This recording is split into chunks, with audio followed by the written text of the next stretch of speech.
Hi, Scott Pohl here, a 3-time USBC Eagle champion. We're going to take you through how to practice a lot of spares with a full rack of pins.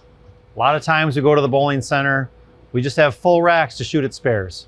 What are ways we can really practice those leaves?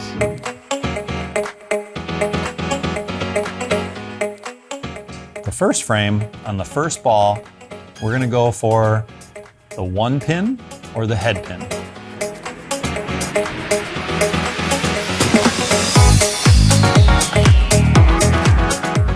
The second ball, if there's any pins left, we're just simply going to go for the spare.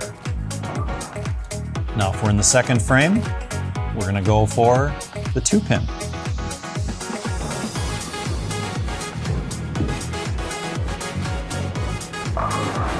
If there's any pins left, we're going to go for whatever's left on the lane and make our spare. It goes all the way up until the 10th frame, where we're going to go for the 10 pin.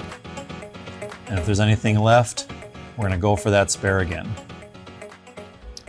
All right, so we showed you with a full rack of pins up there how to do something that we call the spare game. It's 10 frames, working on each pin individually with a lot of spares. The other thing you can do with a full rack, practice those multiple pin combinations. Your scores will definitely get higher.